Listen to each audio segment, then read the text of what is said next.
Hello everyone. நம்ம இதில் என்ன பார்க்க போகிறோம் அப்படின்னா the construction of ancient Indian history. இந்த புக் வந்து ancient Indian history by class 11th NCERT book. இங்கே ஹிஸ்ட்ரி புக் தான் RS Sharma உடுது. ஸோ இதில் செகண்ட் சாப்டர் தான் நம்ம பார்க்க போகிறோம், that is construction of ancient Indian history. So let's go into the topic straight. So இந்த சீரீஸ் என்னன்னு பார்த்தோன்னா என்சிஆர்டி சீரீஸ். நம்ம ஹிஸ்ட்ரி, பாலிட்டி அண்ட் ஜியோகிரஃபிலாம் கவர் பண்ண ட்ரை பண்ணுவோம். So the importance of ancient Indian history.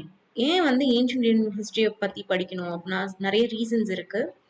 Culture பற்றி தெரிஞ்சுக்கிறதுக்காக, earliest cultures எப்படி இருந்தது நம்ம நாட்டில் அப்படின்னு தெரிஞ்சுக்கிறதுக்காகவும், அக்ரிகல்ச்சர் இந்த டைப் ஆஃப் அக்ரிகல்ச்சரை வந்து ப்ராக்டிஸ் பண்ணாங்க, அவங்க லைஃப் வந்து செக்யூராகவும் செட்டில்டாகவும் இருக்கிறதுக்கு எந்த அக்ரிகல்ச்சர் ப்ராக்டிசஸ் வந்து ஃபாலோ பண்ணாங்கன்னு தெரிஞ்சுக்கலாம். Next we come to know about எப்படி வந்து அவங்க farming, spinning, weaving, metal working இதெல்லாம் கற்றுக்கிட்டாங்கன்றதை தெரிஞ்சுக்கிறதுக்காகவும் நம்ம வந்து ஏன்ஷியன்ட் ஹிஸ்ட்ரி வந்து நம்ம தெரிஞ்சுக்கணும்.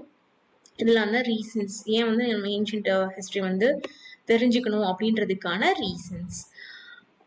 People are not considered civilised unless they know writing. ரைட்டிங்ன்றது ரொம்ப ரொம்ப இம்பார்ட்டண்டாக இருந்திருக்கு அந்த காலத்துலேயும். The different forms of writing prevalent in India today are all derived from ancient scripts. Ancient scriptsல இருந்து வந்திருக்கு அப்படின்றது நம்மளுக்கு தெரியுது. நம்ம இப்போ என்னென்ன லாங்குவேஜஸ் பேசுகிறோம் இது எல்லாமே ரைட்டிங், லாங்குவேஜ் எல்லாமே ஒன்னோட ஒன்று இணைஞ்சிருக்குது. அதே மாதிரி ஏன்ஷியன்ட் இண்டியன் ஹிஸ்ட்ரி வந்து ஏன் இன்ட்ரெஸ்டிங் அப்படின்னு பார்த்தோம்னா நிறைய ரேசஸ் இருந்திருக்காங்க. யார் யார் இருந்திருக்காங்க, என்னென்ன டைப்ஸ் ஆஃப் ரேசஸ் இருந்திருக்காங்க அப்படின்னு பார்த்தோம்னா pre Aryans, Hunas, Indo Aryans, Greek, Scythians, அந்த மாதிரி நிறைய பேர் இருந்திருக்காங்க. எல்லாருமே வந்து மிக்சப்பும் ஆயிருக்காங்க வித் ஒன் அனதர். இந்த ரேஸ் அப்படிலாம் பார்க்காம எல்லாரும் இன்டர்மிங்லிங்காக தான் வாழ்ந்திருக்காங்க. வாழ்ந்ததுக்கு அப்புறம் none of them can be identified in original form. அவ்வளோ மிக்ஸ் ஆயிருக்காங்க அப்படின்றது. இவங்க தான் ப்ரீ ஆரியன்ஸ், இவங்க தான் இண்டோ ஆரியன்ஸ்ன்றதெல்லாம் நமக்கு தெரியாத அளவுக்கு அவங்க வந்து தே ஹவ் பீன் என்னன்னா அவங்க வந்து அவ்வளோ பழகிருக்காங்கன்றது தான் ஒருத்தரோட ஒருத்தர். ஓகேங்களா, டிஃப்ரெண்ட் ரேசஸ் இருந்திருக்கு, இவங்க வந்து மிக்ஸ்அப் ஆயிருக்காங்கன்றதும் தெரிஞ்சிருக்கு. இந்தியா வந்து ஏன்ஷியன்ட் டைம்ஸ்லயே வந்து land of birth place of என்னது, Hinduism, Jainism and Buddhism. Hinduism, Jainism and Buddhism. Gautama Buddha, Mahavira இவங்க எல்லாருமே இந்தியாவில தான் பறந்திருக்காங்க.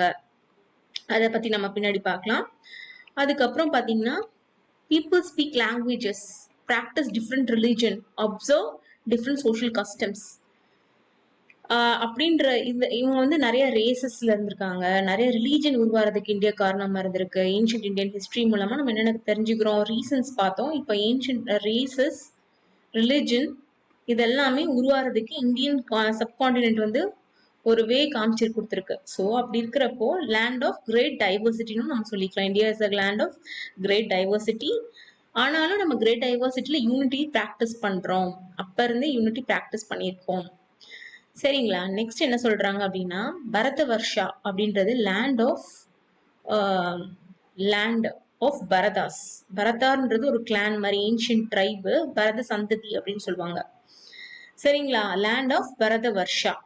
நெக்ஸ்ட் என்ன சொல்றாங்கன்னு பார்த்தோம்னா the kings who tried to establish their authority from the Himalayas to Cape Comorin and from Valley Brahmaputra in the east to Indus in the west were called as சக்கரவர்த்தின்ஸ். இவங்க எல்லாரையுமே நம்ம சக்கரவர்த்தி, இந்த கிங்ஸ் எல்லாம் என்ன சொல்றோம், சக்கரவர்த்தின்னு சொல்றோம். The kind of unity was attained at least twice. Unity வந்து ட்வைஸ் அட்டைன் பண்ணியிருக்கோம். ஃபர்ஸ்ட் எப்பனா அசோகா வந்து ஹோல் கண்ட்ரியும் ஒன்று சேர்த்தாரு. அதே மாதிரி சமுத்திரகுப்தா என்ன பண்றாங்க, 4th century AD victorious arms borders of Tamil land. So சமுத்திரகுப்தாவும் அந்த மாதிரி ஒரு அனெக்ஸ் பண்ணது மூலமாகவும், ஸோ ப்ராக்டிசஸ், தம்மா ப்ராக்டிசஸ் இதெல்லாம் கலிங்கவாறு, அசோகா அந்த மாதிரி விஷயங்கள்னாலையும் லேண்ட் இந்தியா வந்து யுனைட்டடா 2 times வந்து ஒரே யூனிட் மாதிரி இருந்திருக்கு இந்தியான்ற சப்கான்டினென்ட்.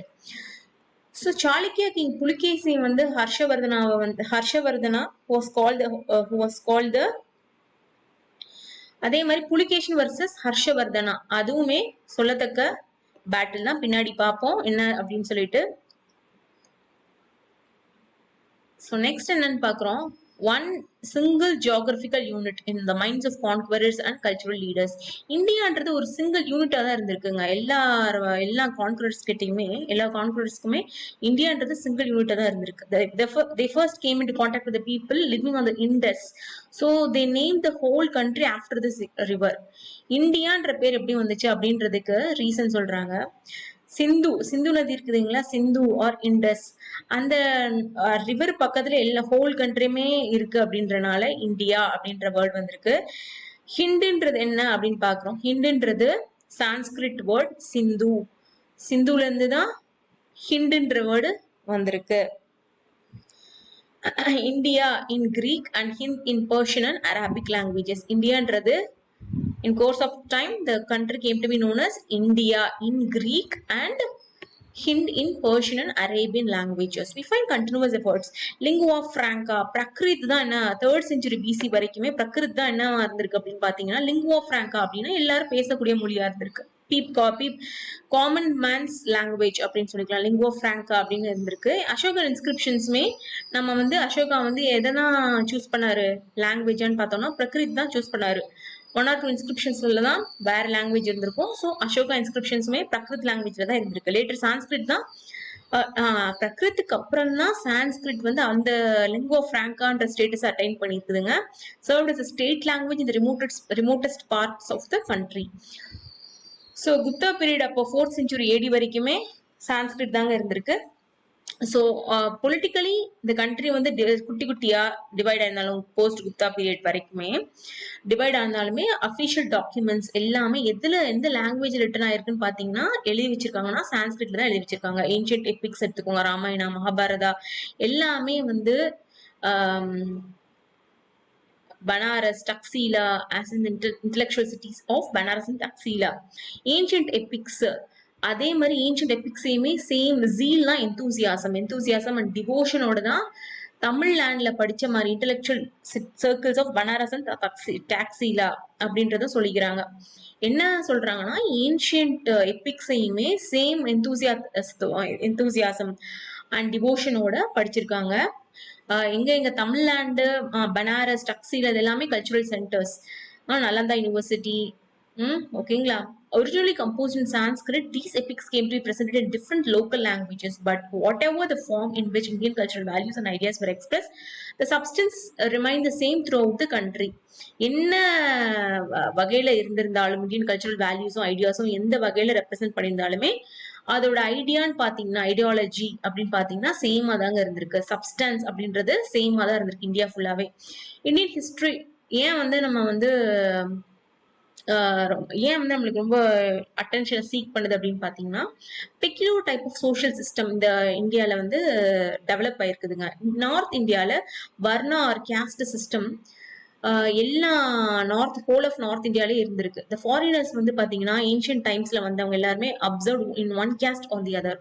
ஒரு காஸ்ட் இல்லைன்னா இன்னொரு காஸ்ட்டை அப்சர்வ் பண்ணியிருந்திருக்காங்க foreigners. The caste system affected even the Christians and the Muslims.